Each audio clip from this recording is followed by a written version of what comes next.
Assalamualaikum warahmatullahi wabarakatuh.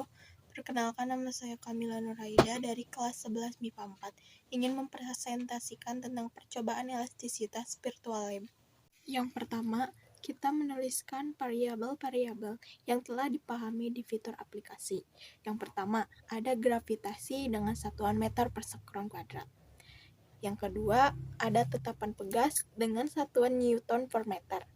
Kemudian ada berat beban dengan satuan kilogram.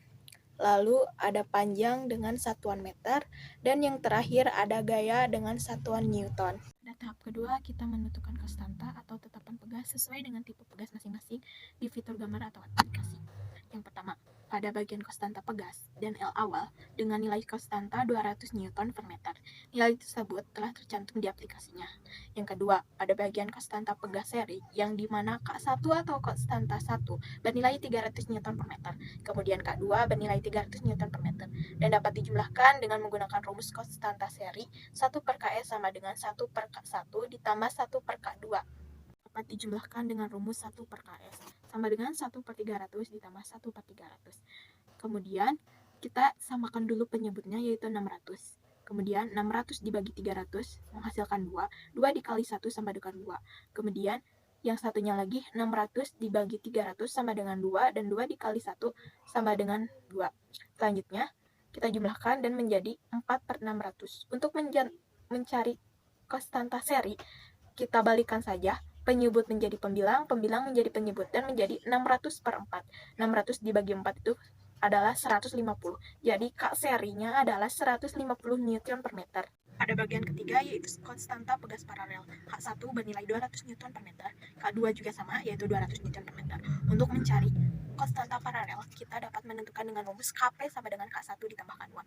Jadi Kp sama dengan 200 ditambah 200, yaitu 400. Jadi konstanta paralelnya adalah 400 Newton per meter. Pada bagian keempat, yaitu konstanta pegas gabungan seri paralel.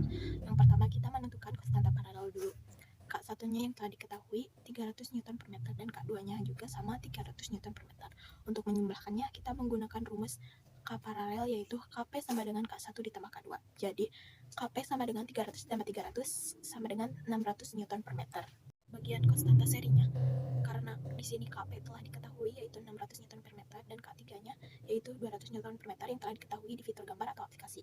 Selanjutnya kita jumlahkan menggunakan rumus konstanta seri, yaitu 1 per Ks ditambah 1 per Kp ditambah 1 per K3, yang dimana 1 per Kp ialah 600 dan 1 per K3 ialah 200. Jadi 1 per Ks sama dengan 1 per 600 ditambah 1 per 200, dan penyebutnya kita samakan dulu, yaitu 600. Jadi 600 dibagi 600 sama dengan 1, 1 dikali 1 sama dengan 1, dan selanjutnya 600 dibagi 200 sama dengan 3, 3 dikali 1 sama dengan 3. Jadi jumlahnya 4 per 600. Karena kita mencari konstanta seri, jadi kita balikan penyebut menjadi pembilang, pembilang menjadi penyebut. Jadi Ks sama dengan 600 per 4. Jadi 600 dibagi 4 sama dengan 150. Jadi K seri di sini adalah 150 Newton per meter. Pada bagian 3, yaitu menentukan panjang awal, masa, panjang akhir, dan gaya yang telah ditentukan di fitur aplikasi atau gambar. Sebelum itu, untuk semua percobaan, gravitasinya 9,8 meter per sekon kuadrat karena telah ditentukan. Yang pertama, pada percobaan bagian konstanta pegas tunggal atau pegas 1, jumlah pegasnya 1. Dan L awal atau panjang awalnya 1 meter, di mana L awal itu sama dengan 1 meter itu ketika besar masanya 0. Kemudian masa di sini saya memilih kelipatan 2, jadi masa pertamanya saya berikan 2 meter. Maka gayanya yang dihasilkan ialah 19,6 Newton, dan panjang akhirnya atau L akhirnya ialah 1,1 meter. Yang kedua, pada bagian konstanta pegas seri, jumlah pegasnya 2 dan L awalnya 2 meter, di mana L awal ini didapat ketika besar masanya 0. Kemudian masa di sini saya memilih kelipatan 2 juga, jadi masa 1 saya berikan 8 meter. Maka gaya yang dihasilkan sebesar 78,4 Newton, dan panjang akhirnya 2,52 meter. Yang ketiga, pada bagian konstanta pegas paralel, jumlah pegasnya 2 dan L awalnya 1 meter, di mana L awal ini didapat ketika besar masanya 0. Kemudian masa di sini sama, saya memilih kelipatan 2. Jadi masa pertamanya saya berikan 6 meter, maka gaya yang dihasilkan sebesar 58,8 Newton, dan panjang akhirnya ialah 1,15 meter. Yang keempat, pada bagian konstanta pegas gabungan, yaitu seri paralel, jumlah pegasnya 3 dan L awalnya 2 meter, di mana L awal ini didapat ketika besar masanya 0. Kemudian massa di sini sama, saya juga memilih kelipatan 2, jadi massa pertamanya saya berikan 4 meter, maka gaya yang dihasilkan sebesar 39,2 Newton, dan panjang akhirnya 2,26 meter. Pada bagian yang keempat, kita harus menentukan delta L atau pertambahan panjang pada setiap tipe pegas. Untuk menentukan delta L, dapat menggunakan rumus delta L sama dengan L akhir dikurangi dengan L awal. Pada bagian konstanta pegas 1, panjang awalnya adalah 1 meter. Di bagian ini saya memilih nomor 2, yaitu L akhirnya ialah 1,2 meter. Jadi delta L-nya ialah 1,2 meter dikurangi 1 meter sama dengan 0,2 meter.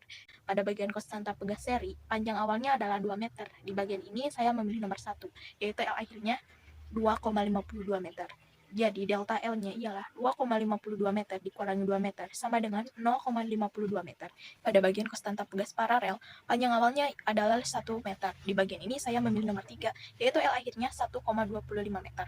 Jadi delta L-nya 1,25 meter dikurangi 1 meter sama dengan 0,25 meter. Pada bagian konstanta pegas gabungan, yaitu seri paralel, panjang awalnya adalah 2 meter. Di bagian ini saya memilih nomor 4, yaitu L akhirnya 2,65 meter. Jadi delta L-nya adalah 2,65 meter dikurangi 2 meter sama dengan 0,26 meter. Jika suatu pegas ditarik, maka pegas akan bertambah panjang. Dari O ke A, perubahan bentuk pegas adalah elastis. Artinya, jika tegangan dihilangkan, pegas akan kembali ke bentuk semula. Dalam daerah deformasi elastisitas, terdapat daerah yang grafiknya lurus, yaitu OA. Dari O sampai A, berlaku hukum Hooke dan A disebut batas hukum Hooke. Untuk itu, dari hasil analisis saya, maka dapat disimpulkan, jika nilai konstanta besar, maka laju pertambahan pegas akan kecil, dan sebaliknya, jika nilai konstanta kecil, maka laju pertambahan pegas akan besar. Itulah presentasi dari percobaan elastisitas virtual lab yang dapat saya sampaikan. Mohon maaf apabila terdapat banyak kesalahan dikarenakan saya dalam tahap pembelajaran. Wassalamualaikum warahmatullahi wabarakatuh.